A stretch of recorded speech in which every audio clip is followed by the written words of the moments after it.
La création de l'IFRI, 40 ans, nous attachons une très grande importance fondamentale à la relation avec la Chine et à travailler à la meilleure compréhension des deux pays et de leurs relations et des relations européennes et mondiales. Mais il faut d'abord se comprendre, c'est la première chose à faire, et se comprendre dans le respect mutuel, ce qui est le cas. Et nous avons une relation de confiance, je crois, qui s'est établie. En 2001, je rappelais à M. Wang que nous avons reçu ici le alors vice-président Hu Jintao à la fin de l'année 2001. Nous avons reçu le prédécesseur de M. Wang Yi, M. Yang Jishe, et nous continuons de multiplier les relations en tout genre. Donc, c'est dire, Monsieur le ministre, que c'est un grand plaisir, un grand honneur aussi de vous avoir. Et comme le temps est limité, je vous passe tout de suite la parole.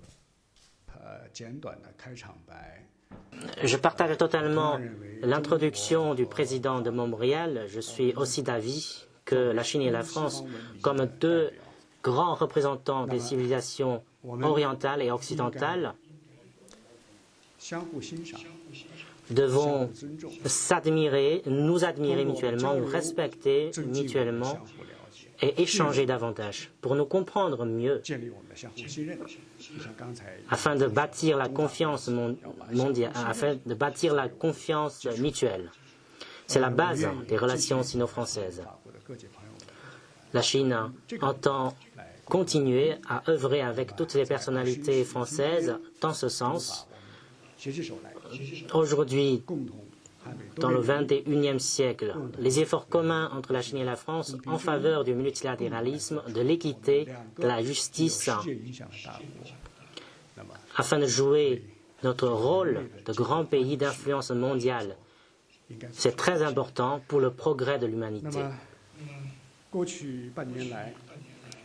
Depuis 6 mois, le monde est frappé par une épidémie qui est survenue avec une grande soudaineté.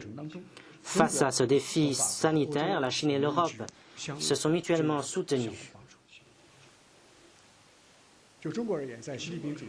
En Chine, sous la direction du président Xi Jinping, la Covid-19 est bien maîtrisée. En Europe, grâce aux efforts communs des pays européens et à la coordination de l'Union européenne, la situation en Europe, y compris en France, s'est considérablement apaisée. Cette épreuve sanitaire est un miroir qui reflète la complexité de ce monde où nous vivons, avec d'un côté la solidarité et la coopération comme celle entre la Chine et la France, entre l'Europe et la Chine, et aussi de l'autre côté le rejet de responsabilité, l'unilatéralisme et l'intimidation. Ce qui est plus effroyable que le coronavirus, c'est le virus politique qui génère la haine et la confrontation. Les pratiques de politisation, d'étiquetage et de stigmatisation contre des pays déterminés n'aident en rien à régler les problèmes. Au contraire, cela ne fera que saper la solidarité de la communauté internationale. Je voudrais profiter donc de cette occasion pour échanger avec vous sur le développement de la Chine, l'avenir du monde et les relations sino-européennes, pour rétablir les faits, lever les doutes, renforcer la confiance mutuelle, pour que nos amis européens et français puissent mieux comprendre la Chine, pour élargir notre convergence et promouvoir notre coopération. Comme l'Europe, la Chine est l'une des civilisations les plus anciennes et les plus respectées dans le monde. Il y a 1 an, à Paris, j'ai coprésidé la 5e édition du dialogue de haut niveau sino-français sur les échanges humains. Et j'ai, à cette occasion, participé à la cérémonie de lancement du documentaire franco-chinois Versailles et la Chine. Il y a 3 siècles, à l'aube des Lumières, la civilisation chinoise était très appréciée par des penseurs européens comme Diderot, Quesnay, Leibniz et Voltaire. Hélas, la Chine s'est ensuite plongée dans la fermeture et l'immobilisme, et dans son histoire moderne, elle a subi la colonisation et les invasions étrangères. Le président Xi Jinping l'a dit, réaliser le renouveau de la Chine, c'est le rêve le plus noble poursuivi par la nation chinoise depuis le début de son histoire moderne. Seule une nation qui avait connu la gloire peut comprendre le sens du renouveau.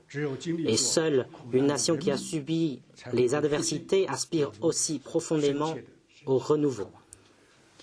Le renouveau de la Chine, c'est pour apporter prospérité au pays, redressement à la nation et bonheur à son peuple. C'est pour faire en sorte que la nation chinoise puisse de nouveau participer pleinement au progrès et au développement de l'humanité. C'est ouvrir une ère d'ouverture et d'intégration entre la Chine et le reste du monde.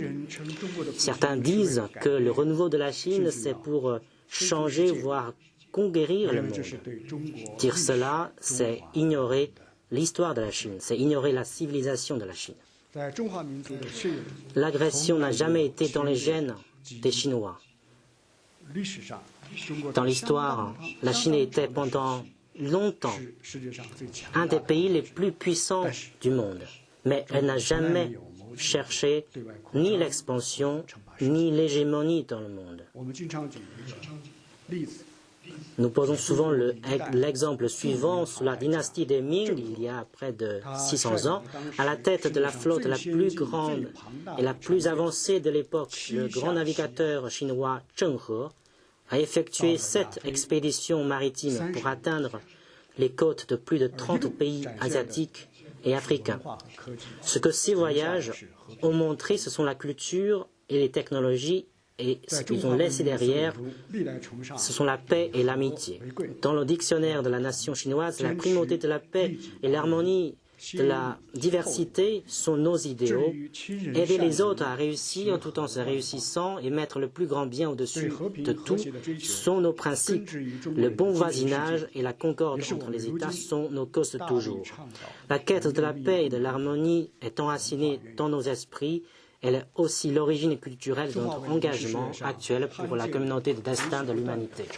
La civilisation chinoise est l'une des grandes, rares civilisations qui n'ont jamais été interrompues.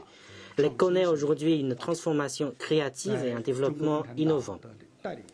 Sous la conduite du Parti communiste chinois, le peuple chinois a mené d'âpres efforts et a trouvé enfin la bonne voie.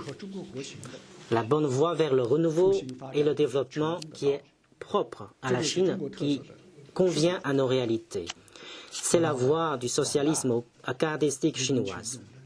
Et cette voie est largement soutenue par le peuple chinois.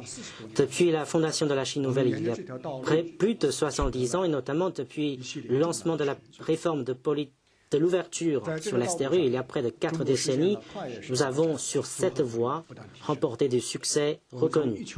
En suivant cette voie, la Chine a réalisé un développement fulgurant avec une puissance globale sans cesse renforcée.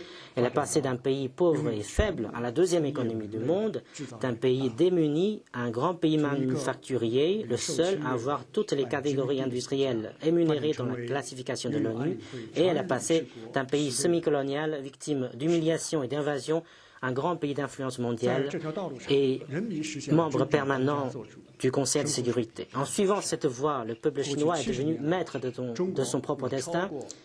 Au cours des 70 ans écoulés, plus de 850 millions de Chinois sont sortis de la pauvreté. L'espérance de vie est passée de 35 à 77 ans. Un bond historique a été réalisé permettant à près de 1,4 milliard de Chinois, autrefois pauvres et démunis, de se mettre à l'abri des besoins élémentaires puis d'accéder à une vie de prospérité moyenne. En Chine, nous avons établi le plus grand système d'éducation, le plus grand système de protection sociale, le plus grand système de santé et le plus grand système d'éducation, d'élection démocratique aux échelons de base dans le monde. Selon un rapport de Boston Consulting Group, la Chine a gagné 25 places en 10 ans et se classe à la tête des 152 pays analysés en termes de progrès du bien-être social. Cette année, le peuple chinois, sous la direction du PCC, va remporter la victoire décisive de l'édification de la société de moyenne prospérité sur tous les plans et de la lutte contre la pauvreté. Il s'agira porte l'élimination totale de la pauvreté absolue en Chine pour la première fois dans son histoire et de la réalisation avec 10 ans d'avance des objectifs en matière d'élimination de la pauvreté définis dans le programme des développement durable à l'horizon 2030 des Nations Unies. L'année prochaine marquera le centenaire de la création du PCC, animé par son engagement de toujours, celui de œuvrer au renouveau de la nation et au bonheur de son peuple. Le PCC est en train de conduire le peuple chinois à sortir de la pauvreté et à réaliser la prospérité. Chers amis, le développement de la Chine a été possible grâce aux efforts, à l'intelligence et au courage du peuple chinois. Il a aussi bénéficié d'un environnement international pacifique et bienveillant et d'une coopération internationale mutuellement bénéfique. Dans le même temps, notre développement a non seulement bénéficié à notre peuple, mais aussi au monde entier. La Chine est un bâtisseur de la paix mondiale, qui ne cesse d'apporter une énergie positive à l'évolution de la situation internationale. Au lendemain de sa fondation, la Chine nouvelle a fixé une politique extérieure d'indépendance et de paix et inscrit dans notre première constitution l'engagement du maintien de la paix dans le monde. Nous sommes le premier pays du monde à prendre un tel engagement. Au cours des plus de 70 ans, la Chine n'a jamais provoqué une seule guerre ni aucun conflit. Elle n'a jamais occupé un seul pouce de terre d'un autre pays. Depuis 40 ans, la Chine a réduit plus de 4 millions d'effectifs dans l'armée. Elle a pris une part active aux processus internationaux de contrôle des armements, de désarmement et de non-prolifération tels que le TNP. Aujourd'hui, nous sommes le deuxième contributeur financier de l'ONU et aussi de ses opérations de maintien de la paix. Nous sommes aussi le premier pourvoyeur de casques bleus parmi les membres permanents du Conseil de sécurité. Nous avons participé au règlement de presque tous les grands dossiers d'actualité régionaux et internationaux. La Chine est un défenseur de l'ordre international qui ne cesse d'apporter la stabilité à la gouvernance mondiale. Elle a adhéré à presque toutes les organisations internationales intergouvernementales à vocation universelle et à plus de 500 conventions internationales et remplit activement ses responsabilités et obligations, verse chaque année intégralement ses cotisations. Depuis de longues années, elle participe activement à la réforme et à l'édification du système de gouvernance mondiale, préserve fermement le système international centré sur l'ONU, l'ordre international basé sur le droit international et le système commercial multilatéral, notamment l'OMC. Et nous défendons résolument l'équité et la justice sur la scène internationale. La Chine est un promoteur de la mondialisation qui ne cesse de contribuer à un monde ouvert. Elle est aujourd'hui l'un des pays les plus ouverts au monde.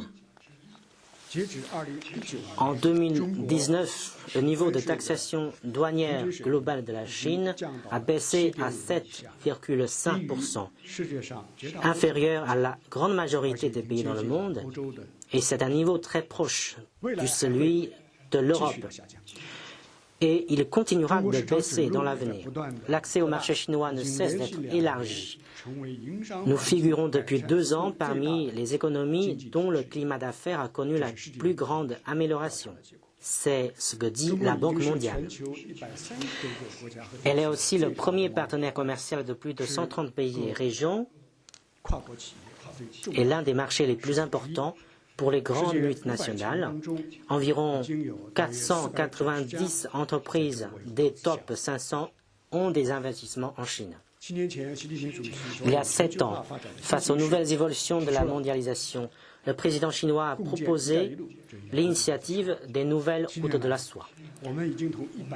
Depuis, nous avons signé avec 138 pays des documents de coopération dans le cadre de cette initiative. Le total du commerce des biens avec nos pays partenaires de cette initiative a dépassé 7 800 milliards de dollars et celui des investissements directs, plus de 110 milliards de dollars. Tout cela a donné une forte impulsion à la création d'emplois et au développement dans ces pays partenaires. Durant le premier semestre de cette année, malgré la Covid-19, l'investissement chinois dans les pays partenaires de l'initiative des nouvelles routes de la soie a augmenté de 19,4% en glissement annuel. Et 5 1122 convois ferroviaires ont circulé pendant 6 mois entre la Chine et l'Europe, en hausse de 36% par rapport à la même période de l'année dernière. Ces convois ferroviaires ont joué un rôle très important dans la garantie du transport et de l'approvisionnement stable en marchandises dans le contexte de Covid-19. La Chine est un contributeur au développement mondial qui ne cesse d'apporter une force motrice puissante à la croissance mondiale. Depuis le lancement de la politique de réforme et d'ouverture, la Chine figure parmi les économies les plus dynamiques dans le monde, avec une contribution de plus de 30% à la croissance mondiale pendant plus de 10 ans consécutifs et une contribution de plus de 70% à la réduction de la pauvreté mondiale. Que ce soit dans la crise financière asiatique de 1997 ou la crise financière mondiale de 2008, la Chine, par ses politiques réfléchies et son économie solide, a joué un rôle important de moteur dans la reprise régionale et mondiale. Face aux ravages de l'épidémie, nous avons mené au cours des 6 derniers mois la plus grande opération humanitaire d'urgence à l'échelle mondiale, jamais connue dans l'histoire de la Chine. Nous avons dépêché sur demande des aides d'urgence médicale pour répondre aux besoins immédiats de près de 150 pays et organisations internationales. Nous avons également organisé des visioconférences d'experts de santé avec plus de 180 pays pour partager sans réserve nos expériences en matière de lutte contre le Covid-19 et de gestion sanitaire. Et nous avons envoyé 33 équipes médicales dans 31 pays qui en ont grand besoin pour partager nos expériences et nos conseils sur le terrain.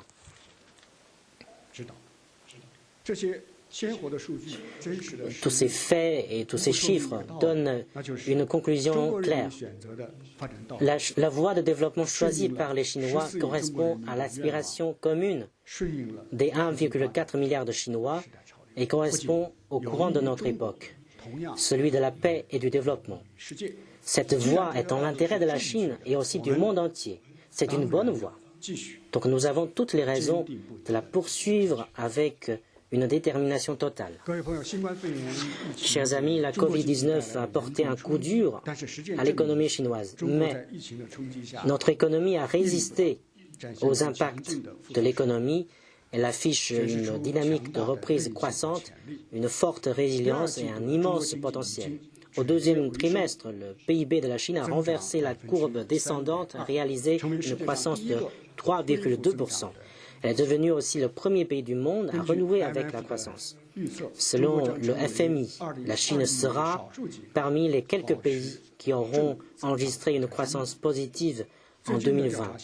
Selon un récent sondage, 89,1% des entreprises étrangères sondées poursuivraient leurs activités, leurs investissements en Chine.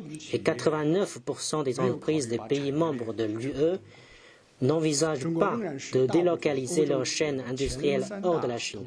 La Chine demeure l'une des 3 principales destinations de la plupart des investisseurs européens. Le monde a donc voté la confiance au développement de la Chine.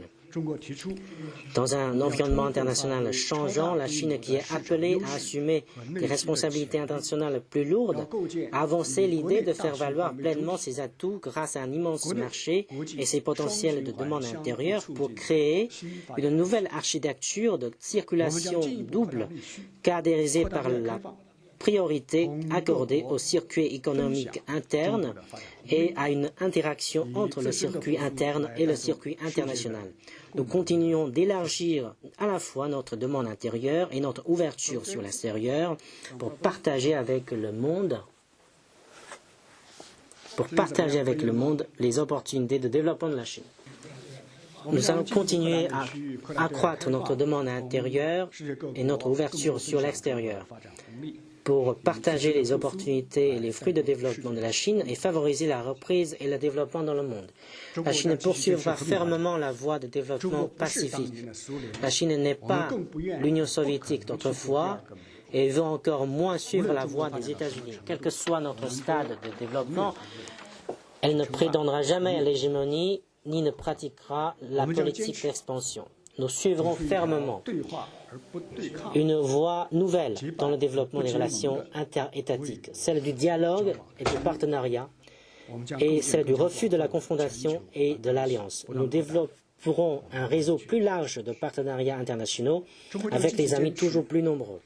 La Chine poursuivra fermement la voie du développement basée sur l'ouverture. La porte de la Chine ne se refermera pas, mais s'ouvrira toujours plus grand. Nous œuvrerons à bâtir une économie ouverte plus performante avec des tarifs douaniers plus faibles, des listes négatives plus courtes, un accès à un marché plus facile, des règles plus transparentes et un cadre d'affaires plus attrayant, à développer une structure d'ouverture tous azimuts, diversifiée et à multiples niveaux, en vue d'offrir plus d'opportunités au monde entier. La Chine poursuivra fermement une voie de développement grâce à la coopération. Nous avons pu nous développer grâce à la coopération avec les différents pays du monde et nous continuerons à favoriser la concertation et la coopération entre grands pays, à renforcer les liens de bon voisinage et d'amitié avec les pays voisins et à promouvoir la solidarité et les partenariats avec les pays en développement.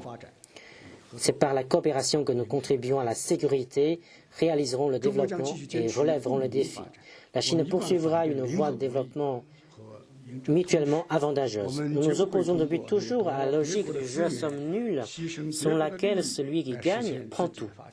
Nous ne cherchons jamais à nous développer en nous emparant des ressources des autres ou aux dépens des intérêts des autres. Nous sommes toujours fidèles à une vision de gouvernance mondiale selon laquelle il faut mener des consultations amples, contribuer ensemble et faire bénéficier à tous. Et nous sommes fidèles à notre stratégie de l'ouverture mutuellement bénéfique. Nous entendons travailler avec tous les pays pour agrandir le gâteau de la coopération, réaliser un développement commun. La Chine poursuivra un développement inclusif. Nous sommes convaincus que la diversité fait la beauté du monde. Nous respectons depuis toujours le droit de chaque peuple de choisir en toute indépendance sa propre voie de développement. Nous n'avons pas de système ni de modèle à exporter et voulons encore moins nous livrer aux confrontations idéologiques. Par des actions concrètes, nous continuerons de préserver la diversité des civilisations et de promouvoir les échanges et l'inspiration mutuelle entre les différents modes de développement. Le monde d'aujourd'hui traverse des changements inédits depuis un siècle. La Covid-19 n'a fait que les accélérer. Le coronavirus continue de faire souffrir les vies. L'économie mondiale est plongée dans une régression profonde. La gouvernance mondiale connaît de grandes difficultés, chômage, faillite, rupture des chaînes économiques, autant de problèmes qui nous surprennent de plein fouet. Et les déficits de gouvernance, de développement et de confiance ne font que se creuser. Où va notre monde face au changement et aux fléaux sanitaires jamais connus? L'humanité se voit obligée une fois de plus de faire le choix crucial entre le progrès et la régression, entre l'unité et la division, et entre l'ouverture et le repli sur soi. Depuis les temps modernes, la marche en avant de la civilisation humaine a été interrompue à plusieurs reprises par des forces extrémistes. Récemment, on assiste encore aux agissements d'une nouvelle force qui tente de dresser un nouveau rideau de fer, d'ériger un nouveau mur de Berlin et de lancer une nouvelle guerre froide dans le monde. Actuellement, les relations entre la Chine et les États-Unis traversent la phase la plus sévère depuis le début de nos liens diplomatiques. Les causes profondes sont les considérations égoïstes et visées politiques de certaines forces politiques américaines qui cherchent par tous les moyens à dépeindre la Chine comme un adversaire principal et à endiguer son développement.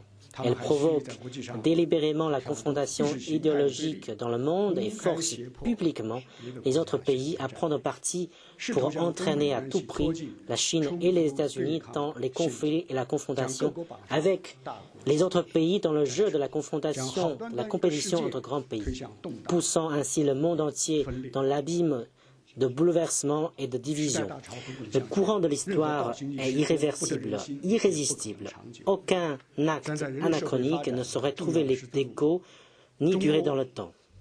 À la croisée des chemins, la Chine et l'Europe sont appelées à adopter une attitude responsable envers l'avenir de l'humanité et à tenir compte des intérêts fondamentaux de leur peuple pour combattre ensemble le contre-courant incitant au populisme, à la haine et à la confrontation, se mettre fermement du bon côté de l'histoire et apporter davantage d'énergie positive et de stabilité à notre monde. Premièrement, nous devons en priorité préserver fermement la paix et le développement et nous opposer ensemble à la division du monde. Il y a 30 ans, l'ombre de la guerre froide s'est enfin dispersée, une tragédie qui avait conduit à environ un demi-siècle de confrontations politiques et militaires et causé d'énormes traumatismes et souffrances au peuple du monde.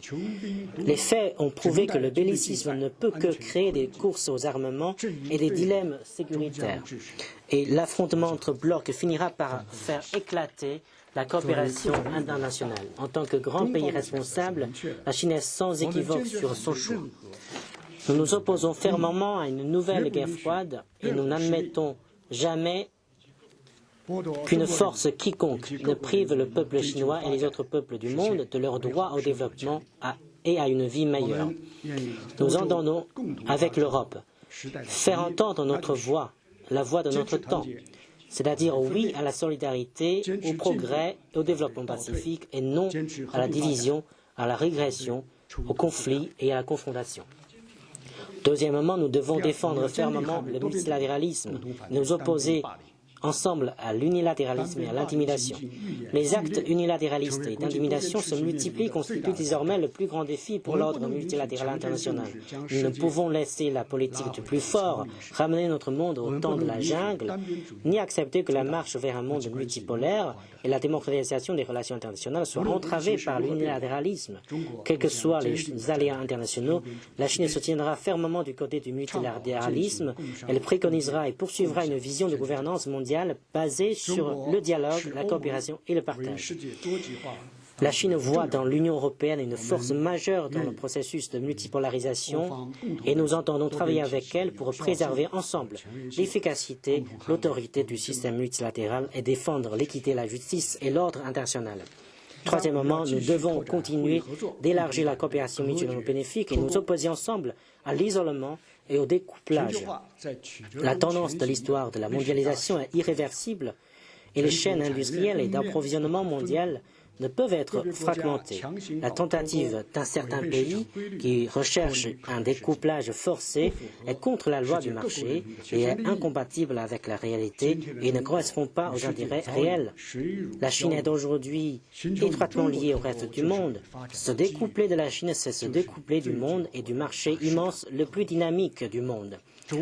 En tant que deux principales économies du monde, la Chine et l'Europe doivent défendre résolument le libre-échange, préserver ensemble la stabilité des chaînes d'approvisionnement et industrielles mondiales pour jouer un rôle clé dans la promotion du développement et de la prospérité dans l'après-Covid-19. Quatrièmement, nous devons apporter une réponse collective aux défis planétaires et nous opposer fermement ensemble à la recherche des intérêts égoïstes aux dépens d'autrui. Aujourd'hui, nous sommes plus que jamais interdépendants et les risques devant nous sont plus que jamais multiples et imprévisibles. Le changement climatique, la cybersécurité, le terrorisme et la criminalité transnationale sont autant de défis sécuritaires non conventionnels qui menacent le monde. Et de nouveaux défis planétaires comme la crise que nous traversons pourraient surgir dans le futur. Ensemble, la Chine et l'Europe doivent se montrer exemplaires dans le renforcement de la gouvernance mondiale, consolider le système international centré sur l'ONU, soutenir l'OMS et les autres organisations internationales, s'opposer à la logique de moi d'abord et à la recherche des intérêts égoïstes. Chers amis, cette année marque le 45e anniversaire de l'établissement des relations diplomatiques entre la Chine et l'Union européenne. De ces 45 ans de chemin parcouru, nous avons tiré un enseignement important. La Chine et l'UE n'ont pas de conflit d'intérêts fondamentaux. Elles ont beaucoup plus de coopération que de concurrence et beaucoup plus de convergence que de divergence. La Chine et l'UE ne sont pas l'une pour l'autre rivales systémiques, mais partenaires globaux stratégiques. Et de ces 45 ans de chemin parcouru, nous avons acquis une expérience importante. La Chine et l'UE sont tout à fait capables d'accroître la confiance mutuelle par un dialogue d'égal à égal, d'obtenir des résultats gagnant-gagnant par une coopération mutuellement bénéfique, de gérer adéquatement les divergences par des échanges constructifs et de répondre ensemble aux défis planétaires par une coordination renforcée. Comme l'a affirmé le président Xi Jinping, la Chine et l'Europe sont deux forces importantes, deux marchés prometteurs et deux civilisations brillantes. Et ce qu'elles préconisent, ce qu'elles combattent, ce qu'elles font ensemble revêt une portée mondiale. La Chine attache depuis toujours une grande importance à la place et au rôle de l'UE et la soutient dans ses efforts pour jouer un plus grand rôle dans les affaires internationales.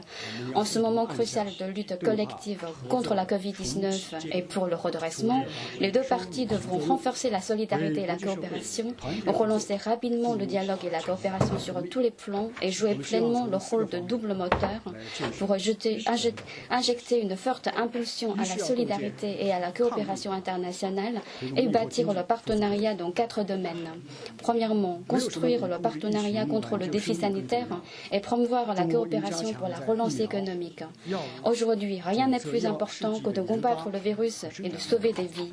La Chine et l'UE doivent renforcer leur coopération dans la R&D et la production de vaccins, de médicaments et de réactifs de dépistage et soutenir ensemble le rôle actif de l'OMS, de la Gavi et d'autres organisations internationales.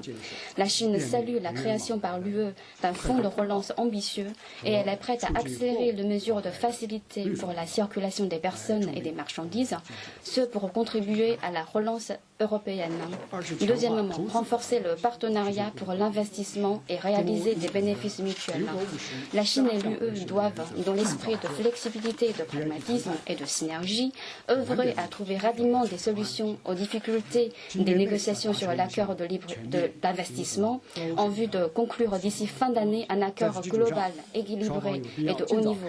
Sur cette base, il est nécessaire que les deux parties entament dans les meilleurs délais une étude de faisabilité conjointe pour lancer le processus d'accord de libre-échange. Il est également important qu'elles renforcent la coordination de leur politique macroéconomique et concluent rapidement l'agenda stratégique de coopération Chine-UE 2025 pour offrir un cadre institutionnel au dialogue et à la coopération sino-européenne dans tous les domaines. Troisièmement, développer le partenariat vert et le partenariat numérique et créer de nouveaux pôles de croissance de la coopération sino-européenne. La Chine et l'Europe sont fort complémentaires dans le développement vert et le secteur numérique et leur coopération sera prometteuse. Les deux parties devront approfondir leur coopération dans les technologies environnementales, l'économie circulaire, les énergies propres et la finance durable pour développer le partenariat vert. Elles devront renforcer leur coopération dans l'éthique, l'intelligence artificielle, l'e-commerce, les mégadonnées et l'informatique en nuage pour développer le partenariat numérique et apporter une contribution sino-européenne aux normes et standards internationaux du numérique. Quatrièmement, approfondir le partenariat pour la coopération multilatérale et renforcer la coopération sino-européenne dans les affaires internationales. La Chine et l'Europe luttent conjointement dans le cadre multilatéral contre le changement climatique. C'est un volet phare de leur coopération et pionnier dans la promotion du développement durable dans le monde. Nous devons renforcer le dialogue et la coopération en matière de changement climatique, de biodiversité et de développement durable pour répondre ensemble aux défis planétaires. Nous devons également préserver ensemble l'accord sur le nucléaire iranien, favoriser le règlement politique des questions d'actualité internationale et régionale et renforcer la coopération Chine-Europe-Afrique. Chers amis, aujourd'hui, la responsabilité historique d'œuvrer à la paix, au développement et au progrès dans le monde est une fois de plus sur les épaules de la Chine et de l'Europe. Nous souhaitons du fond du cœur travailler avec vous tous pour que les relations Chine-UE, qui revêtent une portée internationale, aillent plus loin et atteignent une hauteur nouvelle. C'est ainsi que la Chine et l'Europe pourront apporter plus de stabilité à ce monde instable, rassembler plus de pays du bon côté de l'histoire et créer un avenir meilleur. Je vous remercie.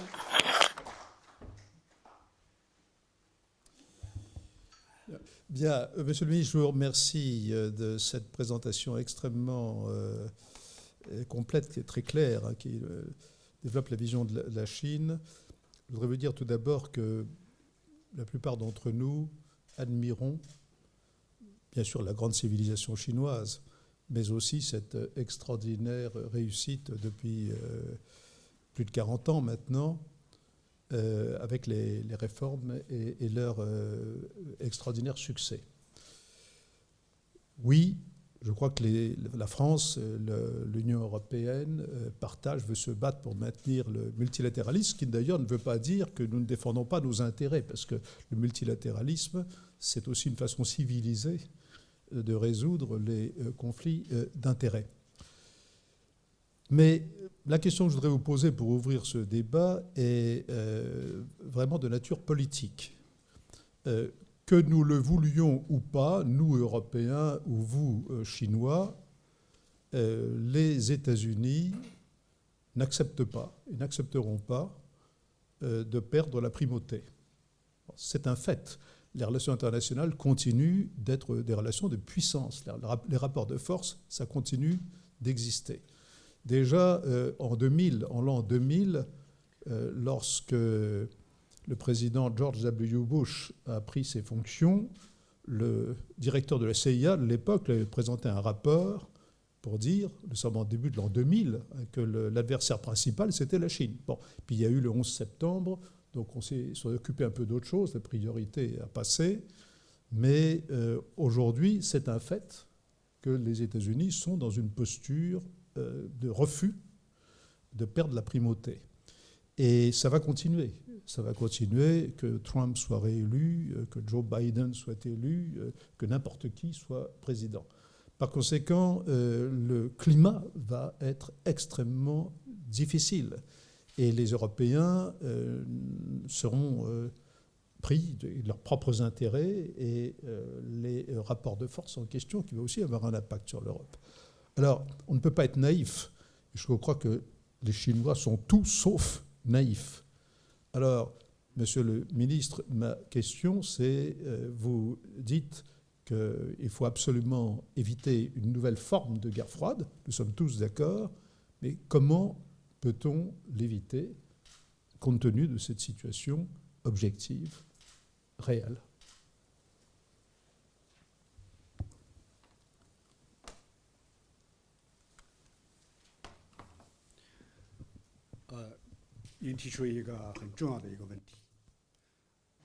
Vous avez posé une question très importante.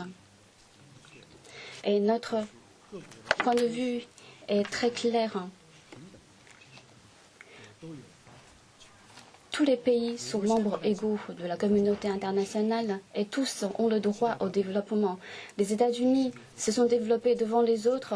Nous les félicitons et nous attendons d'eux qu'ils fassent davantage de contributions à notre monde. Et dans le même temps, la Chine a aussi le droit au développement. Le peuple chinois aspire également à une vie heureuse. Et les autres économies émergentes, les autres pays en développement, les pays africains, de la même manière, ils aspirent également à une vie meilleure. C'est pour moi tout à fait juste et raisonnable.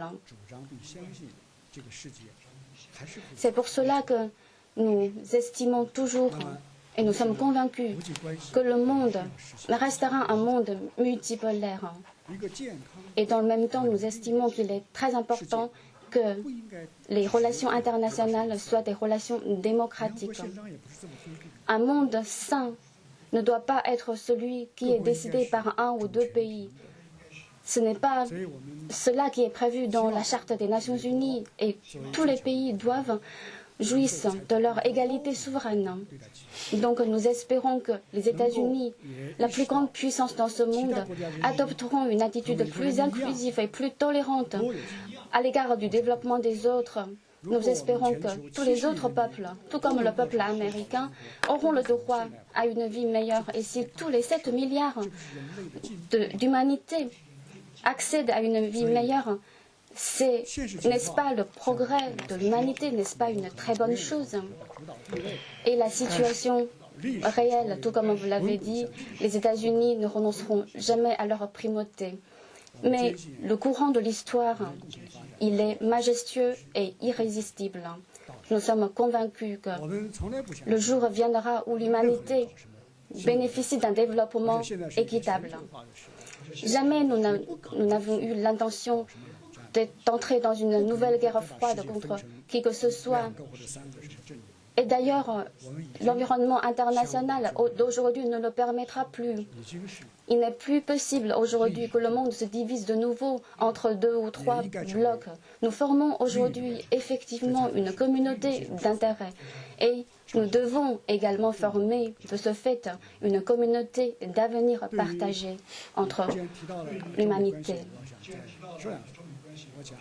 Puisque vous évoquez les relations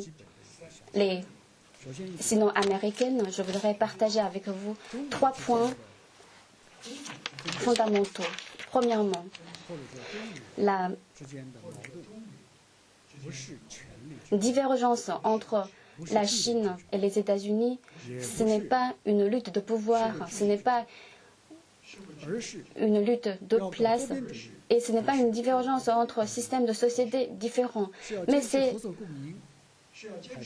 le multilatéralisme contre l'unilatéralisme et c'est la coopération gagnant-gagnant contre le jeu à somme nulle. C'est ça le fond du problème qui se pose aujourd'hui aux relations sino-américaines. Et de ce point de vue-là, je crois que tous les pays voient très clairement la situation et les États-Unis se sont mis du mauvais côté de l'histoire. L'histoire nous donnera raison. Le deuxième point, il ne reste, me semble-t-il, dans la diplomatie américaine que des pratiques de sanctions unilatérales ou des accusations et dénigrements. Et face à leurs accusations infondées contre la Chine, nous avons la responsabilité, nous avons la nécessité d'éclaircir des faits et d'y répondre. C'est notre droit en tant que pays souverain et indépendant. Et en faisant cela, nous défendons non seulement les intérêts nationaux et la dignité de nous-mêmes, de la Chine, mais aussi les règles fondamentales régissant les relations internationales. Troisième point, la porte au dialogue entre la Chine et les États-Unis, elle reste toujours ouverte. Nous sommes prêts à tout moment d'engager ce dialogue franc et approfondi avec les États-Unis. Si nous pouvons avoir des discussions sérieuses, nous pouvons aboutir à des résultats positifs. Aux États-Unis, il y a des Américains raisonnables. Et nous serons heureux de voir la France et l'Europe jouer un rôle constructif dans l'amélioration des relations entre la Chine et les États-Unis. Nous saluons l'autonomie stratégique de l'Europe. Cela permet d'injecter plus de stabilité à ce monde instable. Et sur ce point-là, la Chine, la France et l'Europe, nous sommes du même côté. Voilà une brève réponse. Merci. Nous avons un temps, hélas, très limité du fait de votre emploi du temps. Donc, je vais d'abord passer la parole à M. Jean-Pierre Raffarin. Alors, je dis tout de suite, et puis ensuite à Madame Loiseau, Nathalie Loiseau. Merci, Monsieur le Président Montbrial, d'avoir organisé cette rencontre et merci, Monsieur le Ministre, d'y participer. Nous craignons tous que cette tension entre la Chine et les États-Unis soit structurante des relations internationales durablement. Nous avons déjà des impacts de cette tension et notre relation avec les États-Unis est en partie affectée. Ce contexte du président américain qui met la Chine au cœur de sa campagne électorale pour le 3 novembre entraîne un certain nombre de complexités internationales majeures. Notre relation est abîmée, la remise en cause de l'accord sur l'Iran, la remise en cause de l'accord sur le changement climatique, les accords de Paris, l'extraterritorialité des lois. On voit bien qu'on a un certain nombre de tensions. N'est-il pas venu, en effet, de mettre la relation entre l'Europe et la Chine comme un élément stratégique de l'équilibre du monde ? Il ne s'agit pas de remettre en cause nos relations historiques avec les États-Unis, il s'agit d'équilibrer le monde et d'éviter ce déséquilibre de la guerre froide. Pour cela, est-ce qu'il ne faudrait pas, dans cette situation où souvent on porte des avis sur la Chine qui sont très contestés dans le débat européen interne, n'est-il pas venu le moment d'un grand geste de stratégie partagée entre la Chine et l'Europe? Le rendez-vous sur les investissements est quand même très important. Et c'est peut-être l'occasion d'avoir ce geste significatif. Je pense qu'un geste de la Chine montrant que l'Europe fait partie concrètement de sa vision de l'équilibre du monde serait très important. Et cet accord sur les investissements pourrait être ce signe. La coopération franco-chinoise pourrait aider, mais nos dossiers avancent souvent à petits pas. Nous attendons de pouvoir avancer sur l'usine de traitement hors nano très important. Nous attendons sur la coopération agroalimentaire. Nous voulons avancer plus vite. Il faut donner des preuves concrètes d'amitié et de stratégie partagée. Ça ne veut pas dire que nous voulons affronter les États-Unis par une alliance Europe-Chine. Ça veut dire que la France parle avec tout le monde et qu'elle fait le choix de l'équilibre du monde. Quel est le geste? Quels sont les signes que la Chine peut envoyer pour que l'Europe reprenne vraiment, avec confiance, le chemin de la coopération? Effectivement, nous vivons dans un monde de plus en plus instable et incertain, notamment avec la seule superpuissance qui ne cesse de se retirer des accords internationaux.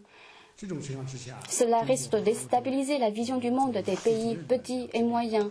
Et dans un tel contexte, la Chine et l'Europe, deux grandes forces responsables, nous avons effectivement la nécessité de renforcer notre coopération pour rendre le monde plus stable. Je partage entièrement votre vue, à savoir quelle est la geste que nous devons faire. Je suis d'accord.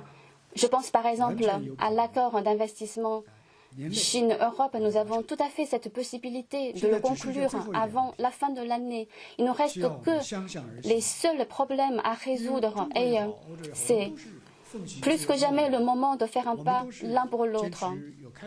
Nous sommes toutes les deux parties dotées de cette tradition d'ouverture. Et notamment dans cette phase finale des négociations, le rôle des politiques, l'influence politique s'avère particulièrement important pour éviter que les bureaucrates s'enlisent, je dirais, soient noyés dans des détails techniques. Et la deuxième chose, c'est à nous également de faire avancer la coopération internationale contre le changement climatique. Les États-Unis se sont retirés de l'accord de Paris, mais la Chine reste dans l'accord et nous sommes très clairs dans la poursuite d'une voie de développement vert, bas carbone et durable. C'est une politique nationale. Le président Xi Jinping a dit les montagnes verdoyantes et les eaux limpides, c'est de la richesse. C'est devenu non seulement un concept partagé par tous les Chinois, mais aussi un principe directeur d'action. Il y a beaucoup de chiffres, beaucoup de statistiques en cette matière. Je vais uniquement citer un exemple, c'est que la Chine a réalisé en avance les objectifs fixés en termes de réduction d'émissions de gaz à effet de serre pour l'année 2020 et nous sommes prêts à continuer à jouer ce rôle d'entraînement, d'exemple dans le monde. Un autre point, nous saluons le Green Deal de l'Union européenne. Nous sommes à la veille d'une nouvelle révolution industrielle et technologique et numérique. C'est le sens du progrès de l'humanité. Mais dans le secteur numérique, il manque encore des normes et des règles reconnues de tous. les uns développent des méfiances et des suspicions à l'égard des autres. Et dans un tel contexte, la Chine est prête à jouer ensemble avec la France et l'Europe pour le développement de l'économie numérique dans le monde, pour qu'elle soit mieux réglementée, plus durable. Et il y a beaucoup de choses que nous pouvons faire, beaucoup de choses concrètes que nous pouvons faire ensemble, la Chine et l'Europe. Je pense également à l'OMC qui traverse aujourd'hui une crise à cause du désengagement des États-Unis. Mais l'organisation reste l'institution au cœur du système international du commerce.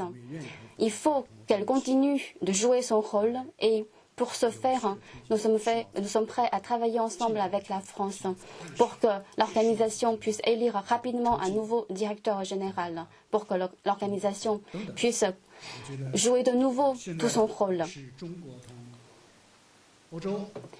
Je pourrais continuer la liste, mais c'est plus que jamais le moment que la Chine et la France et que la Chine et l'Europe jouent notre rôle et renforcent notre coopération pour le bien de nos peuples et pour le bien du monde. Merci. Merci beaucoup. Et je vais passer la parole maintenant à Nathalie Loiseau. Merci, Monsieur le Ministre. Vous nous avez parlé de l'importance du multilatéralisme et on ne peut qu'être d'accord avec vous. Vous avez cité en exemple d'un partenariat possible entre l'Europe et la Chine la lutte contre le changement climatique. Et déjà, le président Xi Jinping en avait fait autant lorsqu'il avait rencontré le président Emmanuel Macron. Ce sont des paroles qu'on ne peut que soutenir. Mais derrière les paroles, il y a les faits, il y a les actes, il y a les chiffres. Vous en avez cité un, mais il y en a beaucoup d'autres. La Chine est aujourd'hui le premier pollueur au monde. La Chine est le premier producteur et le premier importateur de charbon au monde. Des dizaines de centrales à charbon sont construites en ce moment en Chine. Des centaines de projets de centrales à charbon sont financés par la Chine au travers de la route de la soie à travers le monde. Alors entre les paroles et les actes, il y a de quoi se poser des questions. Si vous appelez à un plus grand partenariat entre l'Europe et la Chine, comment ce partenariat peut-il se construire sur des actes concrets? Ça, c'était ma question. Et puis, je voudrais terminer par une conviction. Vous avez beaucoup parlé de la grande civilisation chinoise. Pour moi, une grande civilisation n'est grande et n'est durable que si elle se bâtit autrement que dans la répression de son peuple et de ses citoyens.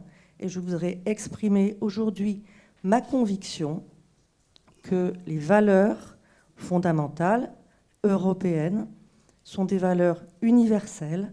Elles valent en Europe, elles valent aussi pour les Ouïghours, et elles valent aussi pour les citoyens de Hong Kong. Je vous remercie.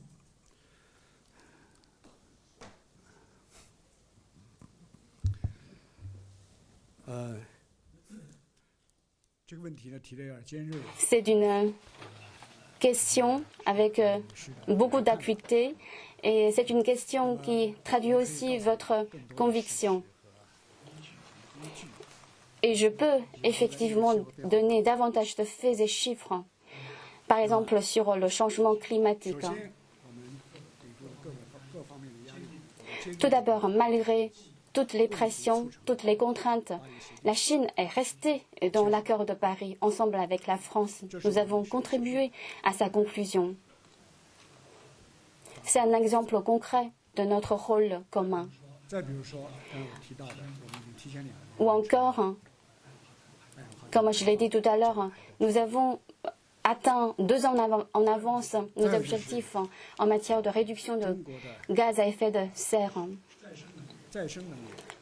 Un autre exemple encore, dans le mix énergétique chinois, la part des énergies renouvelables a gagné 15% en pourcentage. Et l'électricité produite par les énergies renouvelables en Chine représente un tiers de celle du monde et le parc des véhicules électriques représente la moitié du parc mondial des véhicules aux énergies renouvelables.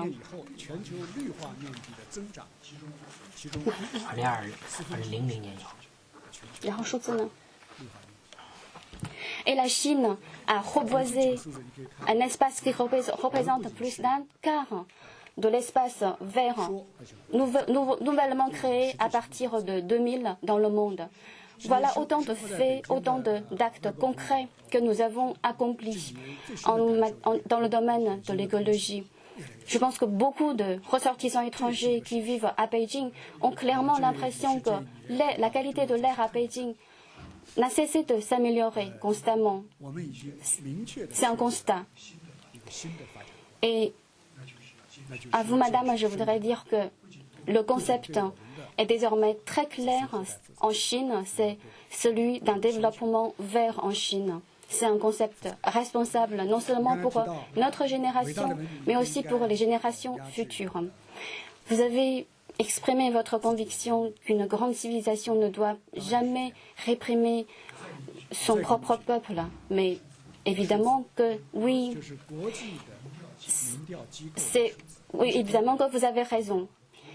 Et je voudrais, dans ce sens, vous donner quelques statistiques des sondages menés par des établissements internationaux comme l'université de Harvard et d'autres grandes agences de notation. Ils ont mené ce sondage. Ils ont posé la question aux Chinois: adhérez-vous ou non à la politique du gouvernement chinois? Et le résultat, je peux vous le dire, à chaque fois, le taux de soutien de la population chinoise au gouvernement chinois est parmi les meilleurs, les plus importants dans tous les pays sondés. Et voilà, ce sont des sondages effectués par des agences internationales. Et donc, avec beaucoup de confiance, avec beaucoup de conviction aussi, je peux vous affirmer que les droits de l'homme ont considérablement progressé en Chine. Sinon, on ne peut pas expliquer le fait que près de 90% de la population exprime leur soutien au gouvernement chinois. Et s'agissant du Xinjiang et de Hong Kong, je dois avant tout dire que cela relève des affaires intérieures de la Chine. Jamais la Chine ne commente sur les affaires intérieures d'un autre pays. Et de la même manière, nous souhaitons que les autres pays ne s'ingèrent pas dans les affaires chinoises. Et j'espère que les autres pays pourront avoir la confiance en la Chine, en notre capacité de bien gérer les questions. Mais je me contenterai de vous citer encore des faits et des chiffres pour expliquer ma position. Sur Hong Kong, quels sont les éléments de fait depuis le second semestre de l'année dernière? On a vu que de désordre dans la société. Le Parlement est attaqué, des parlementaires sont attaqués, des habitants innocents sont blessés. Le métro était paralysé. Si on laisse les désordres persister, c'est la prospérité, c'est le fonctionnement de la société hongkongaise qui se trouverait considérablement compromise. Et pourquoi ce phénomène? C'est parce que depuis de longues années, il n'y a pas une loi sur la sécurité nationale. Et la sécurité nationale, ça relève de l'autorité centrale d'un pays. Et comme la France, comme tous les pays, le gouvernement central a le devoir d'élaborer une loi sur la sécurité nationale, et nous l'avons élaborée pour combler ce vide juridique à Hong Kong. À partir du 1er juillet, après l'entrée en vigueur de cette loi, un nouveau sondage montre que près de 80% de la population à Hong Kong se sent plus en sécurité. Il trouve l'environnement où il vit plus stable.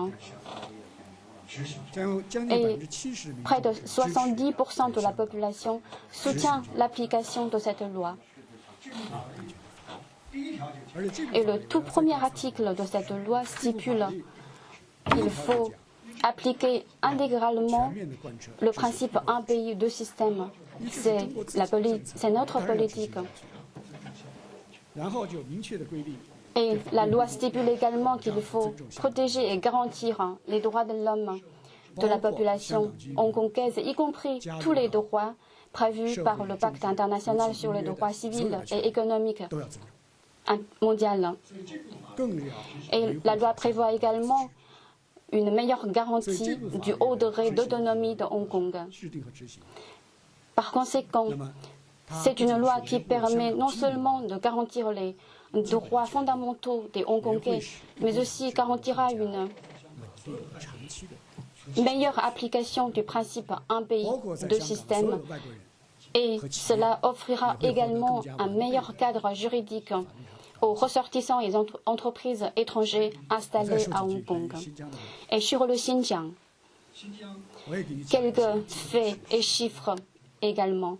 Le Xinjiang est la seule région chinoise qui est immédiatement voisine de l'Afghanistan, une région donc très instable. La région servait donc de corridor d'entrée des éléments terroristes en Chine. C'est pour cela que dans le passé, il y a eu pendant une certaine période plusieurs milliers d'attentats terroristes faisant d'importantes pertes en vies humaines, y compris parmi la population ouïghour.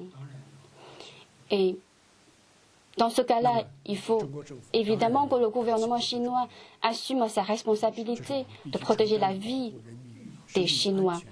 Et dans ce processus, nous avons opté pour une mesure préventive contre le terrorisme, c'est-à-dire par des moyens d'éducation et pour déradicaliser. Il y a des centres de déradicalisation. En France aussi, il y a des centres de correction aux États-Unis, dans les quartiers américains. Ces centres, il y en a également en Arabie Saoudite. C'est aussi ce que nous avons fait au Xinjiang, c'est-à-dire déradicaliser par le moyen d'éducation. Les personnes qui étaient sous l'influence des idées radicales. Et dans ce processus, nous avons veillé à garantir les droits de ces personnes. Elles ont pu acquérir une compétence professionnelle.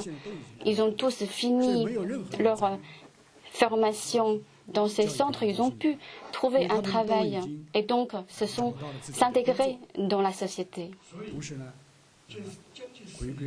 C'est pour cela que depuis près de 4 ans, il n'y a eu plus aucun attentat terroriste au Xinjiang. C'est un fait. Certains prétendent qu'on pratique de l'ethnocide au Xinjiang. Il s'agit d'une affirmation purement malveillante contre la Chine. D'autres chiffres. En l'espace de 40 ans, la population ouïghour au Xinjiang est passée de 5,5 millions à 11 millions aujourd'hui. Alors, d'où vient ce soi-disant ethnocide? Parce que la progression de la population ouïghour est beaucoup plus importante que les autres ethnies. Par exemple, la politique de planning familial, ce n'était pas applicable aux ethnies minoritaires. D'autres disent qu'au Xinjiang, il n'y a pas de liberté de croyance. Alors, je dois vous dire que rien que dans le Xinjiang, on compte plus de 24 000 mosquées. Ça fait une mosquée pour 530 Ouïghours musulmans. C'est un niveau qui dépasse largement celui de la plupart des pays musulmans. Voilà, ce sont des faits. Vous pouvez dire que non, j'y crois pas. Alors, soyez les bienvenus au Xinjiang pour découvrir de vos propres yeux. Jusqu'à aujourd'hui, nous avons invité plus de 100 groupes, représentant un millier de personnes pour visiter le Xinjiang. Et il y a un constat unique qui est partagé par tous nos invités, c'est qu'ils ont découvert au Xinjiang une région totalement différente, décrite par des reportages dans la presse. Pourquoi cela? C'est parce que il y a ces gens qui pensent que s'ils disent des choses sensationnelles et spectaculaires sur la Chine, ils peuvent attirer de l'attention, ils seront pris en sérieux. Et c'est comme ça que le mensonge devient de plus en plus gros, mais s'éloigne également de plus en plus de la réalité, des faits et de la vérité. Alors, tous nos amis français, y compris nos amis de l'IFRI, nous sommes entièrement d'accord et nous sommes là pour faciliter, si vous le souhaitez, voyager au Xinjiang, y compris au Tibet. Mais si, avec cette présomption de culpabilité, avec des clichés, certains cherchent par tous les moyens à trouver des preuves au Xinjiang, alors cela sera une autre chose. Alors, ces gens-là ne sont évidemment pas les bienvenus chez nous. Peut-être que j'ai été long, mais c'est pour que nous puissions nous connaître mieux sur nos positions. Je sais que les parlementaires s'intéressent beaucoup à la Chine, ce qui se passe en Chine. Il n'y a pas de problème.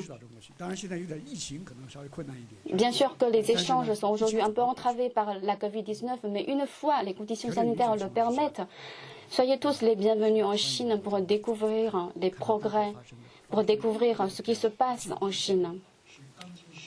Le progrès réalisé par la Chine est le plus rapide par rapport aux autres pays.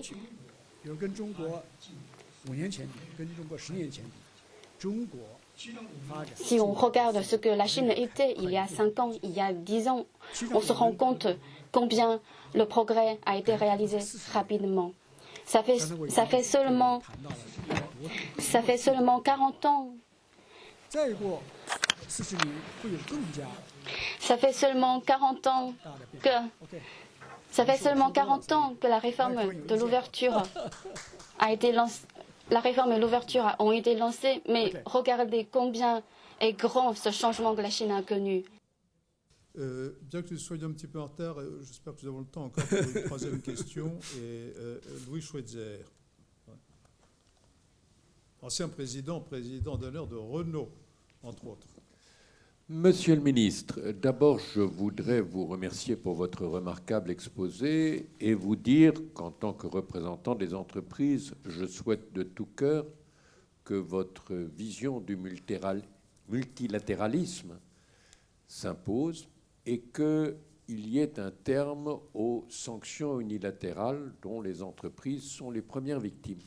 Je ne reviendrai pas sur ces sujets dans ma question parce que vous l'avez entièrement abordé.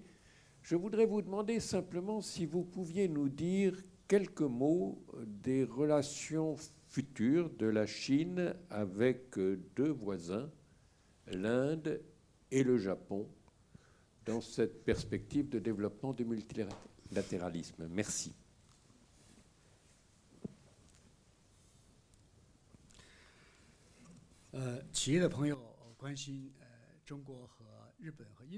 Je vois que nos amis des milieux d'affaires s'intéressent aux relations entre la Chine, l'Inde et le Japon.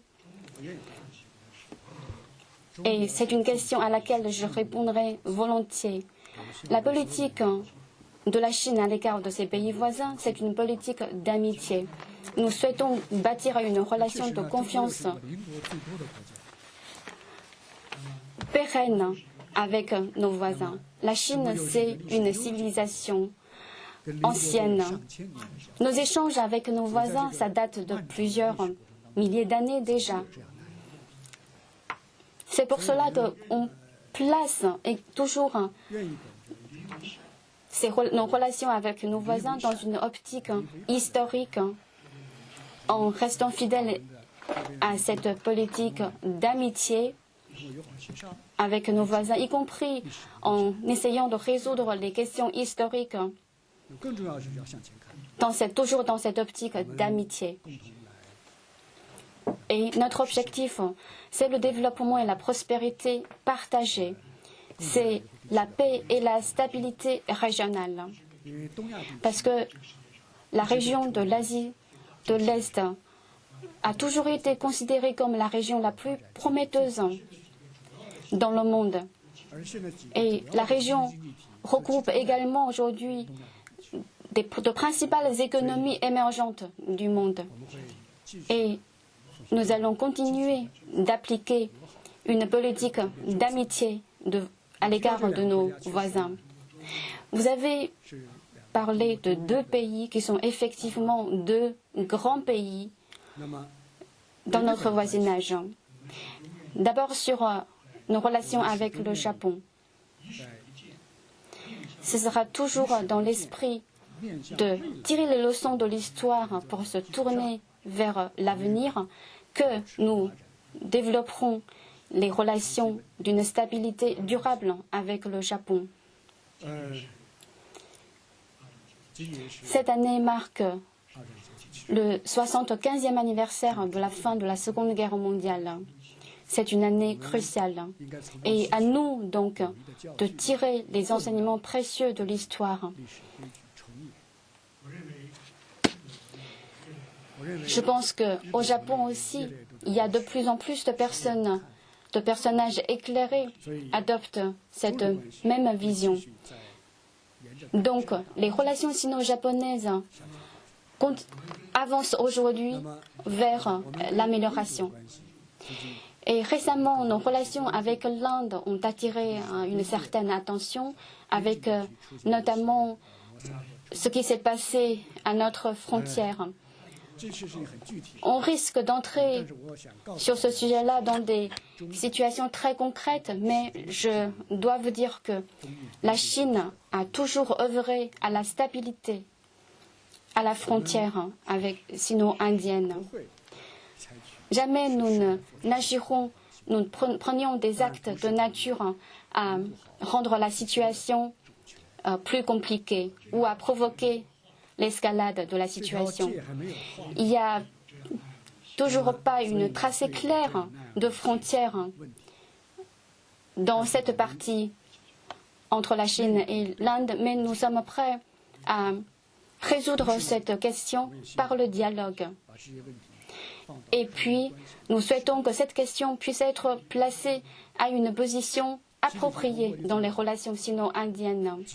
Le président Xi Jinping, avec le Premier ministre Modi, à travers leurs multiples entretiens et discussions, ont tous exprimé leur volonté de voir la Chine qui prend pour symbole le dragon et l'Inde qui prend pour symbole l'éléphant doivent, comme on dit, coopérer ensemble, danser ensemble. Et le Premier ministre Modi a dit il faut que 1 + 1 font plus que 2.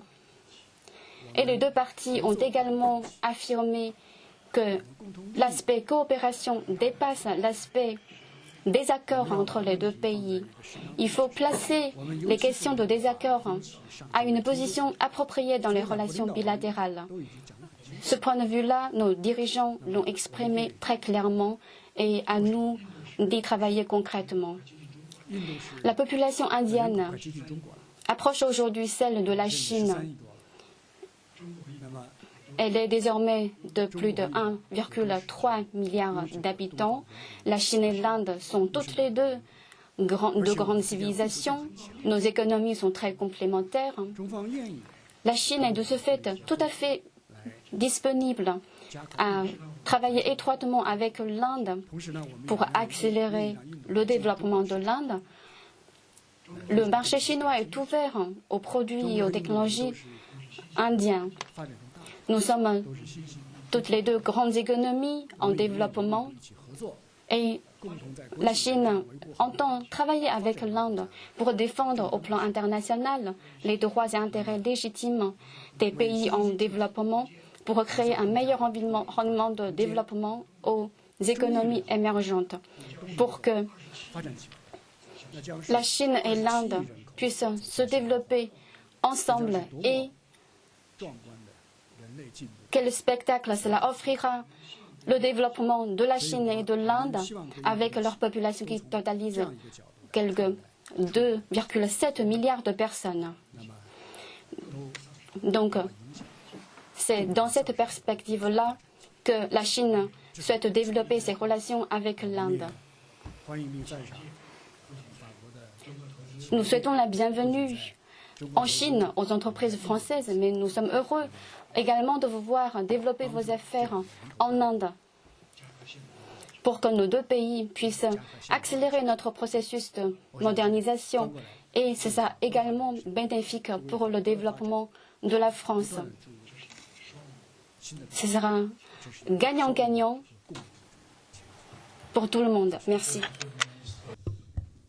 Monsieur le ministre, la time is up, comme on dit en anglais. Néanmoins, je vais vous poser une question très courte. Et puis, si on n'a pas le temps, vous ne répondez pas.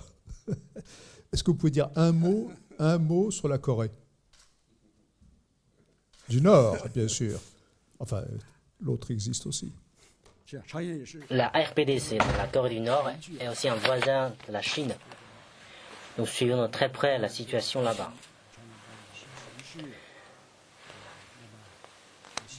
Nous souhaitons que cette question nucléaire à laquelle est confrontée la péninsule coréenne peut être réglée par le dialogue et les négociations.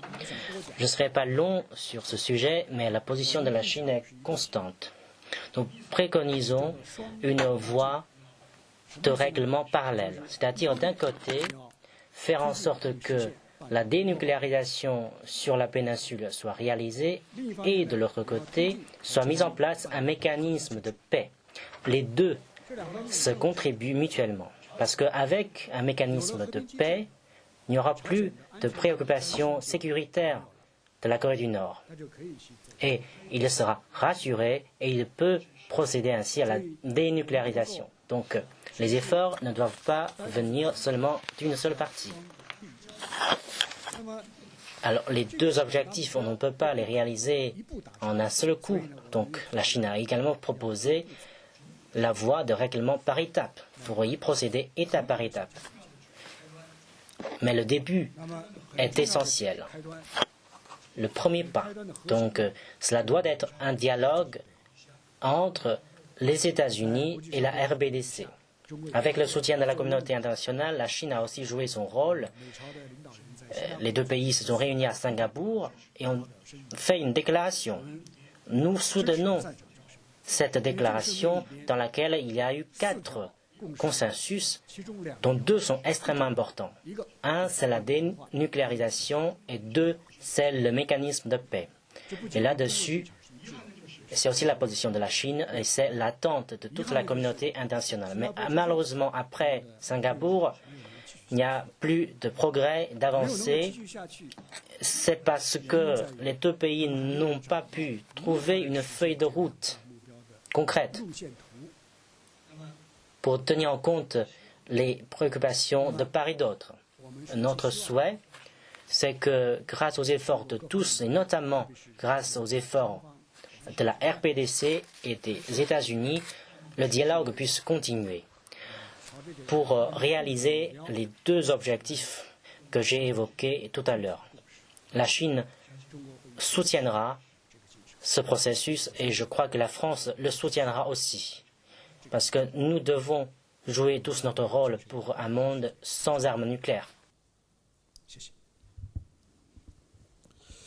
Je vous remercie infiniment, Monsieur le Ministre. Bon, on arrive à la fin, on a dépassé l'horaire, on a ratissé assez large. Il y a d'autres questions très importantes que nous n'avons pas abordées. Je pense par exemple au Moyen-Orient, qui est une zone aussi d'intérêt majeur pour les Européens et de plus en plus pour les Chinois. Nous n'avons pas parlé de l'Afrique non plus. Mais je crois qu'on a quand même parlé de pas mal de choses. Permettez-moi, pour conclure, de dire d'abord que cette réunion, je crois, était très utile et d'exprimer le souhait, en effet, qu'après ce méchant virus, on puisse reprendre les relations physiques par des échanges dans chaque pays. Parce que je crois, je suis convaincu que d'aller voir les autres chez eux est très important. C'est extrêmement important. Et je crois qu'il est nécessaire aussi que les chercheurs chinois puissent aisément voyager pour venir en Europe et réciproquement, hein, pour pouvoir développer des échanges qui ne soient pas seulement intellectuels, mais qui soient aussi incarnés, du vivant. Donc c'est sur le vœu dès que la situation sanitaire le permettra, qu'on retrouve des échanges physiques vivants. Et c'est aussi ce qui permettra d'augmenter la confiance, car la confiance, c'est probablement dans le monde entier ce qui manque le plus à l'heure actuelle. En tout cas, je vous remercie. Je sais que vous avez un programme extrêmement chargé, qui n'est probablement pas terminé. Je vous remercie et permettez-moi d'exprimer le souhait qu'à l'occasion d'une prochaine visite à Paris, nous puissions recommencer ce type de discussion et avec tous les amis chinois également, les personnalités chinoises qui passeront par Paris. Merci, Monsieur le Ministre, et bonne fin de séjour à Paris et bon retour dans votre grand pays.